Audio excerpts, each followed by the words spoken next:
to me, the mentality is a really simple one in the sense that the confidence comes from preparation. So when the game's on the line, I'm not asking myself to do something that I haven't done thousands of times before, right? So when I prepare, I know what I'm capable of doing, I know what I'm comfortable doing, and I know what I'm not comfortable doing. Right? And so in those moments, if it looks like I'm ice cold or not nervous, it's because I've done it thousands of times before. So what's one more time? Right? So that leads me to talk about a lot of this Kobe tour this year in Asia is we reiterate the Mamba mentality. Can you talk a little bit about what the Mamba mentality is? Because that's something that's been developing over, I don't want to say 20 years, it's been developing for 35 years, right? Since you were a little kid, that Mamba mentality, because you didn't start working when you got to the NBA. You started working when you were at Lower Merion, when you were in Italy, when you were 5, when you were playing Nerf basketball, right? So talk about the development of the Mamba mentality, the pillars, the 5 pillars of this Mamba mentality, and then we'll kind of break it down. Well, I mean, overall, the idea is a very simple one, and the Mamba mentality simply means trying to be the best version of yourself. That's what the mentality means. It means every day, you're trying to become better. And it's a constant quest. It's an infinite quest. So starting at the age of 2, when I first started playing the game, and on and on and on, I always ask questions. I always try to get better every single day, learn more, learn more. You were asking questions at 2? Oh, dude, I was asking questions all the time. I mean, you'd be surprised. Like some people, like my kids at 2 could do a lot of things. Mm-hmm. Right? At 2, I could dribble a basketball. I could shoot a basketball on the Nerf hoop at the house, and I would go to practice with my father. I would observe my father. I'd sit and watch games with him. And was he your first coach? Yeah, I mean, I guess you could say that. A lot of things I learned by being around the game. Mm-hmm. Right? So by the age of 6, I was already strategizing versus other 6-year-olds. At the age of 6, I figured out 6-year-olds couldn't dribble with their left hand. And so I said, okay. A lot of 12-year-olds can't dribble with their left. Well, yeah, well, imagine 6. So when I was playing these 6-year-old kids, I would make them dribble with their left because I knew they couldn't. And so they dribble off their foot. I'd pick it up, lay it up. Do it again. Dribble off foot, pick it up, lay it up. So at 6 years old, I had 63 points. And and I remember my dad. So your 6-year-old self could beat your 38-year-old self because you only scored 60 in the last game. Yeah, no, but I can dribble with my left though, so that's a problem. But yeah, I mean, listen, I just constantly looked for things to learn from, and very observant. Mm-hmm. When you talk about this love, when does it develop? Did you like it when you were 5, or is it something that kind of gradually? It was 2. I was born, and I was born to play basketball. You know what I mean? And I played a lot of different sports, but nothing brought me the sense of peace and of escape, that the game of basketball did. Is it an escape when you get on the court? Is that your zen time, your solitude time? Yeah. Even though it's a teamwork game? Yeah, when I need that escape, it's there for me, right? When I need a friend, it's there for me. When I need to vent and don't dunk and the Mamba comes it's out. There, So the game is absolutely everything for me. Mm-hmm. When we talk about trying to get kids to be passionate, I don't think your situation is the norm. Not every kid knows their passion at 2 or 5, right? Mm-hmm. How do kids find that passion then? Well, right? I think as because parents, we just try to you embraced it right away too. I mean, I think as parents, we try to put them in different things, try to expose them to as many things as possible, and then see if there's one thing that connects with them. Mm-hmm. Because if it does, you don't have to tell them to do it. Whether it's writing or painting or drawing. If they have that passion, you don't have to tell them. They'll go off and do it because it's just fun. They'd rather do that than anything else. Mm-hmm. So, but as parents, it's our job to just expose them to as many things as possible and see which one they gravitate to the most. It's interesting because you talk about kids, right? Originally we were talking about you. Now you're talking about your kids and their passions. Do you kind of feel that passion for them and say, hey, let's go play some basketball or volleyball or let's go swimming? Yeah, we expose them to all kinds of. I mean, they play a lot of different sports. They do a lot of things creatively, in writing and things like that, and designing, and you just sit back and you just watch which one they move to, and then it's our responsibility as parents to try to set them up for success as much as we possibly can. Do you want them to play basketball? I want them to find whatever it is that they're passionate about. Like whatever they feel like their purpose is, then that's what I want them to do. Do they love basketball though? Your girls? So my youngest one, she does. She wants to play, and she wants me to teach her how to play this summer. And you know, our eldest is really into volleyball. So but we'll see. You know, our passions tend to change. So you're gonna get into volleyball now? Well, yeah. I mean, my sister was a great volleyball player, so we have a teacher in the family. Is there one moment where you can say it defined your passion for basketball? Is there a story or moment when you said, "Yeah, that was it. That was like when I felt really passionate"? No, it doesn't. It never leaves. It never leaves. Like the game is just a part of me. So it never leaves. Even now that I'm retired, everything that I've learned from the game of basketball, I've carried it over into life. Like basketball's helped me be a better person, a better friend, a better How so? father.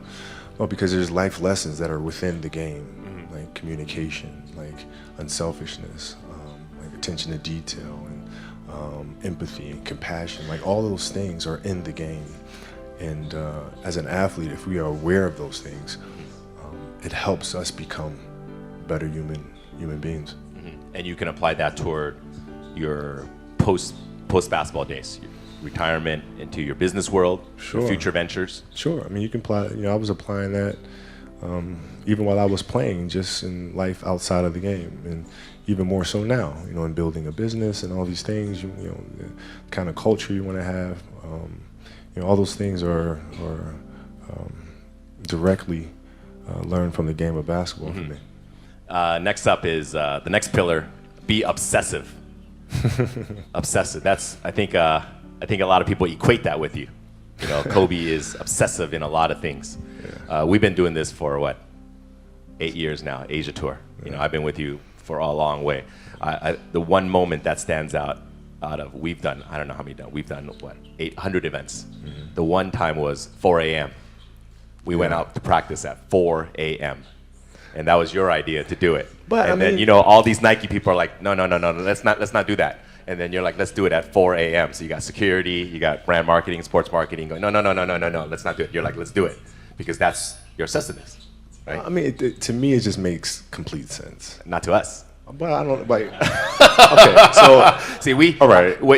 Usually, I'm sleeping at 4 a.m. Yeah. You're working out. So Well, talk about that.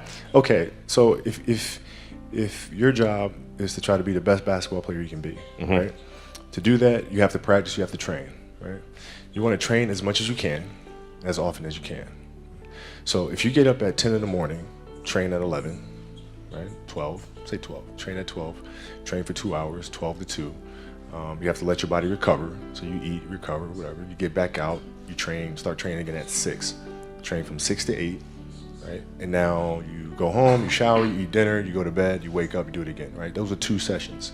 Right? Now imagine you wake up at 3, you train at 4. You go 4 to 6, come home, breakfast, relax, blah, blah, blah. Now you're back at it again, 9 to 11, right? You relax, and now all of a sudden you're back at it again, 2 to 4, and now you're back at it again, 7 to 9.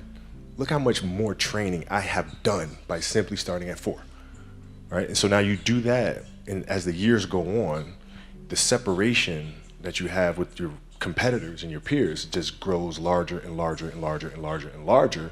And by year 5 or 6, doesn't matter what kind of work they do in the summer, they're never going to catch up because they're 5 years behind. Right? So it makes sense to get up and start your day early because you can get more work in. Is that genetic?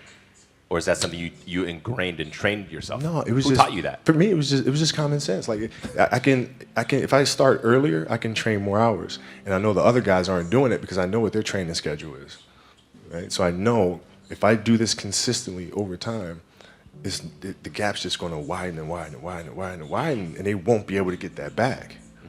So to me, it was just common sense and like thinking, how can I get an advantage? Oh, start earlier. Yeah, let's do that. When did you start doing that? Man, like high school.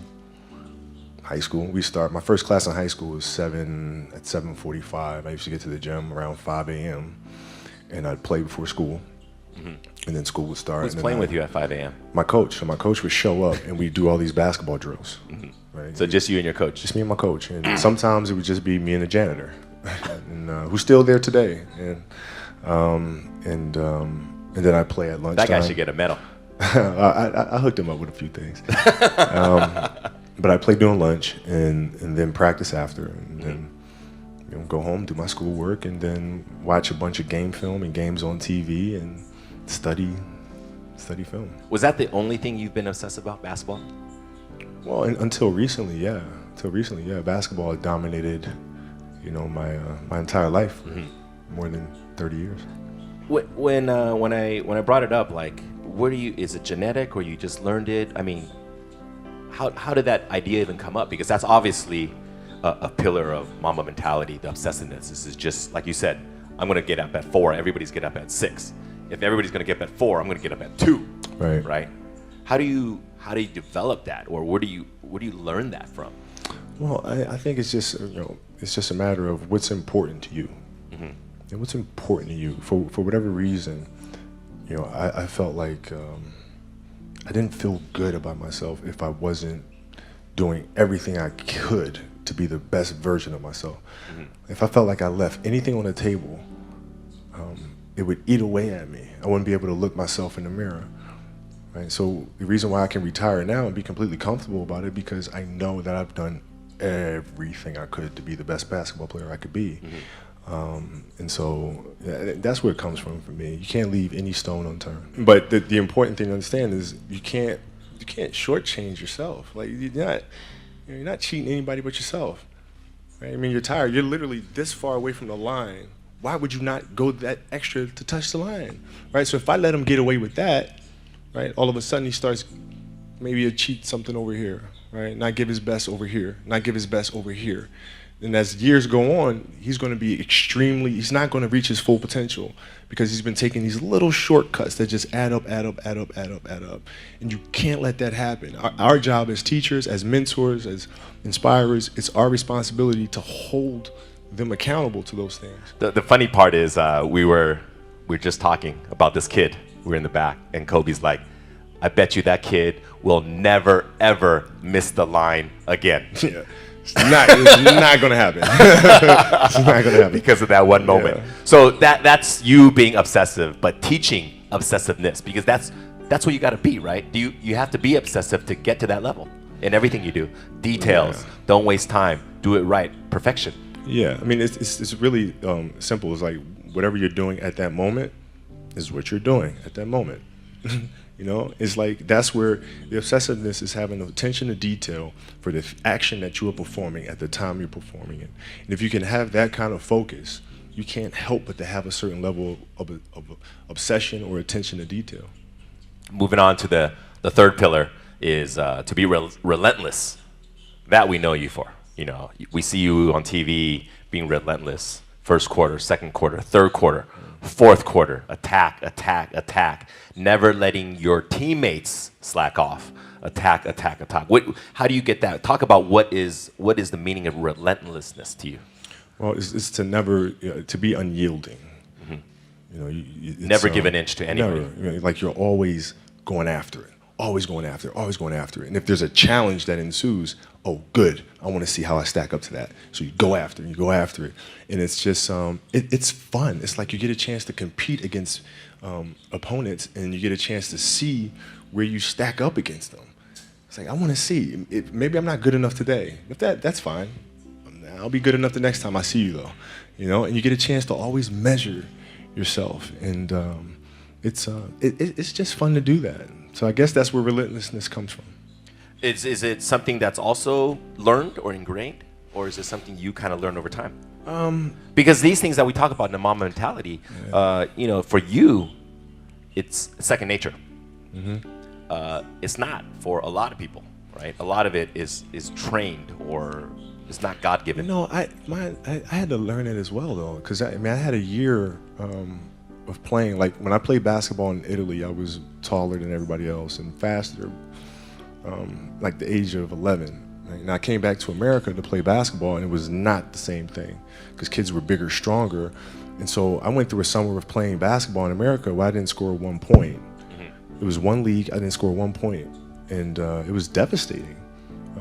But I had to, I'm not giving up. It's not going to happen. So you bounce back and you keep playing, you keep practicing. But it wasn't handed to me. You didn't score 1 point. Not one. Not even a free throw. And you were Zero. You were how old? 11. 11. Were you playing against 25-year-olds? No, I was playing against 11-year-olds. No, I was playing against 11-year-olds. That's hard to believe. Wow. I know, but I was playing against 11-year-olds and I didn't score 1 point. And then was that did it hurt you? Were you? Well, yeah, it was very embarrassing because my father was a Philadelphia basketball legend. My uncle was a Philadelphia basketball legend, and now here I am, this kid with like these really big knee pads, and I'm walking around and I can't score anything. So it was like really embarrassing. That drove you? Of course it did. Of course it did. And I vowed to be much, much better. So you live for those moments where you're embarrassed, when you're down, people kick you, don't let you score. Those are the moments that drive you. Well, I mean, those are the moments that occur, right? So whatever moments occur, good, bad, or indifferent, I can use those moments to propel me forward, use those as fuel to help me be a better player. Is there a moment in your NBA career where you felt like you didn't hit that mark and that was a huge transition for you? Yeah, I always felt like I missed marks in the league. What were some of the down moments for you in basketball? Well, losing to the Celtics in the finals in 2008, I mean, that was tough. Oh, that hurt me too. Yeah, I mean, it was brutal. And I remember at night in the hotel room after we lost, just thinking to myself, I may never win another championship. Like, I might have just, like, this is it. It's too hard to get back here. Maybe it's not in the cards to win another one. And so I go through that night of being mad. And then the next morning I wake up and I start thinking, nah, I gotta fix this. So where did it go wrong? Why did we lose? Right? We weren't tough enough. Okay, we weren't tough enough. Whose responsibility is that to make the team tough? It's mine. All right, so now I have to start figuring out how I'm gonna lead this team differently so to make sure that when we get to the finals the next time, we're tough and ready for this challenge. And that's how you bounce back from those moments. That was 2008. 2008. Right? 2008 against the Celtics, and I mean, all of Laker Nation was hurt especially because it was against the Celtics. Right? It was painful. Celtics. You can't lose. Celtics, come on. God. Celtics? Well, yeah. Because also that was their like 17th, right? Yeah. For their organization, and We the don't Lakers. talk about that. Yeah. And then you bounce back the next year against Orlando. Orlando, Right? beat Orlando, Orlando. Then got our revenge against the Celtics in 2010. Did beating the Celtics feel better than beating Orlando? Oh yeah. Oh yeah. Yes, yeah, oh yeah. I mean, I grew up such a Lakers fan, and so like the Lakers and Celtics rivalry, just hate 'em. and everything. Yeah, Oh, like you hate 'em. We can't. There's no way I can be on a Lakers team that loses to the Celtics twice. No. It's a funny thing no. because in Asia, me being here in Asia too, a lot of fans are fans of a player, and they love that player, and subsequently they love that team that player plays for. But growing up in the States, if you grew up in Philly, you were a Sixers fan, Right. and then if you grew up in LA, you were a Lakers fan. Right. You were also a Dodgers fan, and at the time you were a Rams fan. You affiliated with your city, Right. and then the city that you hated was your arch enemy. So Right. if you're a Laker fan, you just hate the Celtics, and you hate every team Yeah. every team that loses them. You root for every team against the Celtics. No question. Yeah. The Yeah. enemy of my enemy is my friend. Yeah, you just want to see them do bad. Yeah, just do bad. And then if you were a Dodger fan, you just want to see the Giants lose, right? Right. So Right. It's not necessarily good karma, but yeah, it's not. But when you lost to the Celtics and you beat them again, that moment, that's relentless because you coming back, and you had to come back and beat them on their court. Can't give up. And then was that a big moment for you beating the Celtics? It was huge, because I've seen us as a team grow so much from 2008.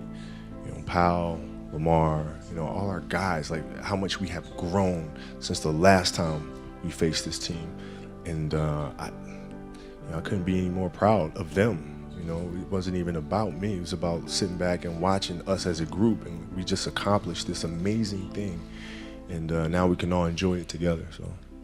Moving on to the next pillar is to be resilient. I remember this time last year you came and we did a premiere for a movie you did, Muse. Mm-hmm. And a big part of that movie was talking about your injury and coming back to be resilient. Take us back to that day against Phoenix, right? When you injured your Achilles. It's Golden State. Oh, it's Yeah, Golden it was hard, man. Because the Achilles injury is the worst injury for an athlete. It's like the worst. It's like the kiss of death. And when I ruptured my Achilles, I knew what happened. I knew the severity of the injury, and I didn't know if I was going to come back from it. Yeah, in the locker room, you were crying. Yeah, I mean, I didn't, like, this is it. Like, my career could be over right now. So How do you get back from that? Because, you know, when you talk about injuries, you know, people sprain their ankles, dislocate your fingers, but Achilles, Yeah. you know, people don't come back from that. Well- Athletes don't come back from that to the level they were before. Yeah. How do you get that resilience? How do you fight that? Well, what I did is, I went home and I was just really angry. And Angry? I was angry. I was mad. I was angry. I worked so hard for us to get to the playoffs and to have a chance to win another championship, and then this happened. So I had a lot of anger. And then from the anger, then I was sad. And then you start feeling bad for yourself. And then you say, all right, okay, I'm done being a baby. Okay, what am I going to do now? Because I can't sit here and give up. That's not an option. So now what? How Okay. long was the cycle from this anger? This is one night. One night. This is one night. It's one night. It was Because like, you started writing in the middle of the night, right? was- You wrote that. You wrote that. And then it was, okay, what are we going to do? So it was one night. But then, then you start, it's a process. You look at process. What am I going to do? What can I control? Surgery, we'll do the surgery. Come out of the surgery, recover. From there, physical therapy. Okay, physical therapy, piece by piece by piece by piece by piece, start running, back on the court. And so I broke things down into sections and said, okay, I'm going to focus on resting right now. This is it. I'm going to focus on moving my toes and then walking. And then, so you look at every challenge at every step. And that's how you're able to be resilient and come back from these things.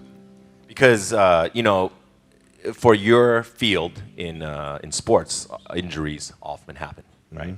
And to come back, but for most everyday people, it's something that they can't fathom because they don't have that type of resistance that they have to face, right?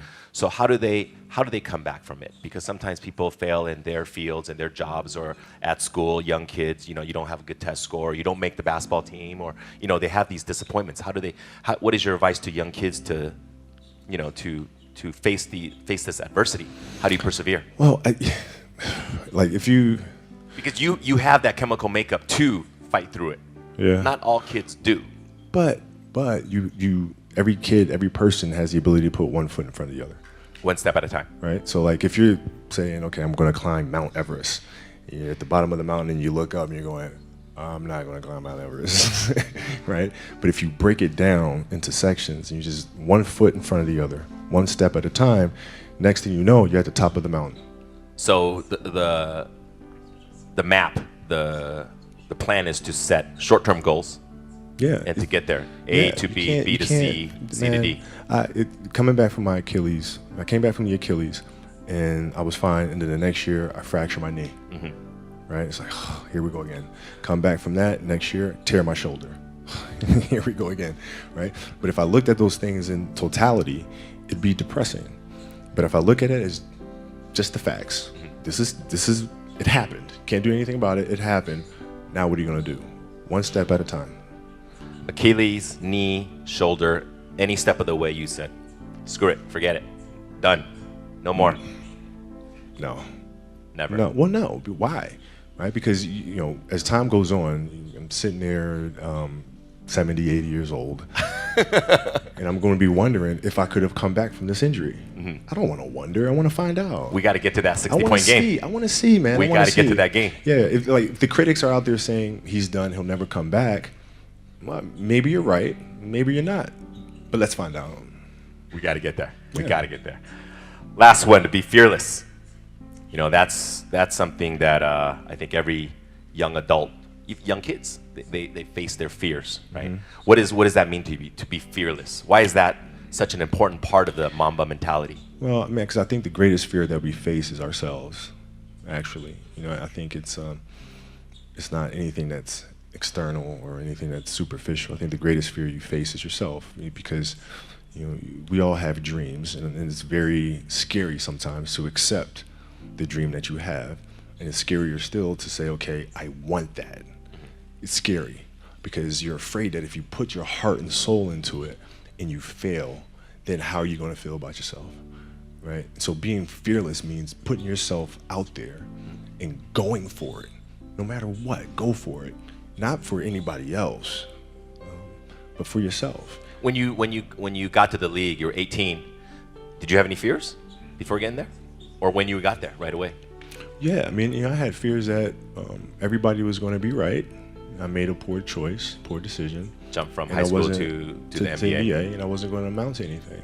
So that was always in the back of my mind, for sure.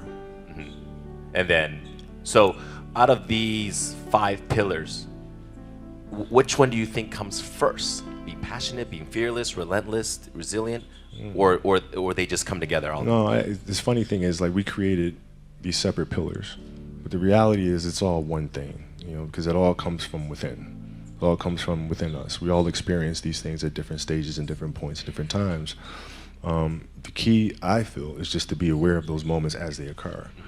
Right? You're aware of a certain fear or a certain obstacle or challenge, right? You're just aware of those things, and then from there you can navigate through them. But I look at them all as one connecting thing. Because I think being fearless, this last one sticks out in my mind a lot because, being in Asia, Asian kids, a lot of times they're a little bit more boxed in thought, in mentality, as opposed to Western kids. Western kids, a lot of the family, the environment, ever since a young age in school, it's preaching independence. Speak your thoughts, be creative, independent. A lot of that. It's also reiterated by teachers, principals, mothers and fathers, and aunts and uncles and coaches, is to bring name to yourself and to be independent, to be out there and go on your own. But in Asia, a lot of the cultures, whether it's Chinese, Japanese, Korean, it's don't go out there and do crazy things. Don't go out of your comfort zone. Make your family proud. Don't bring other people attention. Just do your thing, do it well, but don't bring attention. And I think a lot of kids are fearful of going out of this box, right?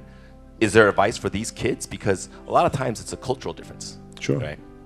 How do they put themselves out there when? I think, listen, it's very simple. You have to dance beautifully in the box that you are comfortable dancing in, right? So, like, everybody's box is different. My box was to be extremely ambitious within the sport of basketball. Your box is different than mine, right? Every kid here has their own box, but it doesn't mean that your box isn't as beautiful as mine, right? Everybody has their own. It's your job to try to perfect it and make it as beautiful of a canvas as you can make it. And if you have done that, then you have lived a successful life. You have lived with Mamba mentality, right? So it doesn't mean you have to go out here and do all of these crazy things. I'll have to be like this person or that person. No, what are you comfortable being? What is it that you want to do with your life? And once you have that, then you try to live it to the best of your ability.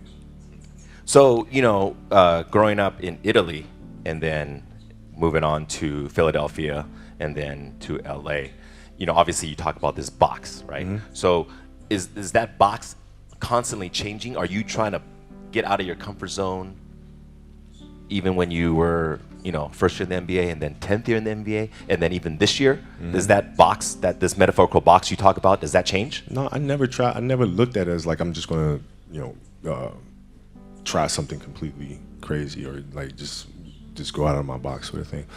I just looked at it as I want to be one of the best basketball players who have ever played. That's the end goal. Okay, how do I get there?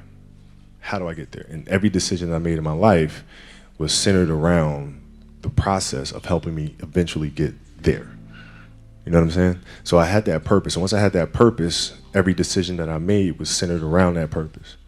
You think you got there? Looking back upon it now, 2 decades in the NBA, high school, Italy to high school in Philadelphia to the NBA. You spent your whole career with one organization. To me, is your biggest accomplishment, to be with one team. Thank you.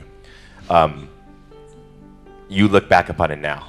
when you had your goals as a kid. You're 5 years old, you wanted to be in the NBA. And then when you're at Lower Merion in Philadelphia, and those dreams started to become, hey, I'm going to get there, right? And then you're in the NBA, you set goals for yourself. You talk about all the time, when you're young in the NBA, you set personal achievement goals. I'm going to win a game, I'm going to win a championship, I'm going to win the MVP, I'm going to win this, I'm going to win that. And then later on, you changed because you said, I'm just going to get better.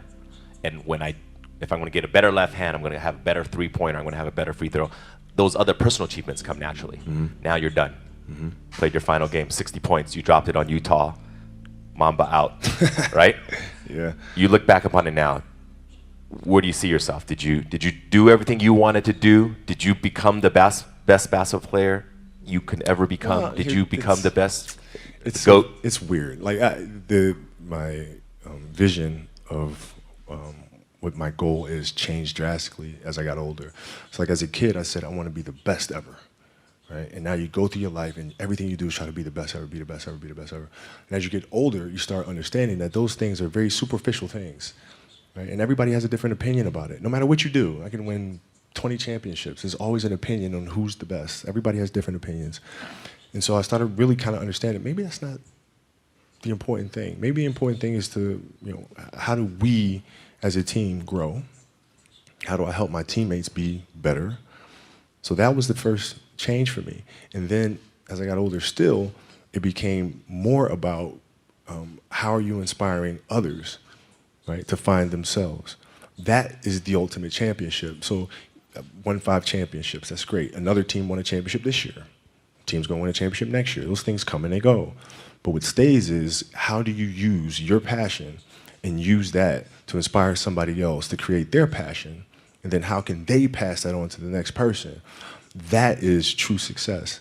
So my goals have changed drastically from the time I was 6 years old to the time I was 17 to the time I was 25, and now sitting here at 37. So now you left the game of basketball. We're here in Shanghai. We're going to end our talk today because we've gone a little bit past our limit, but I think everybody is very happy to be here, and I think they learned a lot about the Mamba mentality, right? What's next, for you? Well, I mean, it's always teaching the game, right? Teaching the game through various ways. We do camps and clinics, we do those things, but also through storytelling, right? How can you share stories with the rest of the world that challenges them to look internally and to learn things like process and learn how to navigate the sense of self and all these things? How can you infuse that into entertainment in a way that pushes our culture and our society forward? Those are the questions that I'm really, really intrigued by, and that's what we'll focus on. Ladies and gentlemen, one of the greatest of all time, Kobe Bryant. Thank you. Thanks so much.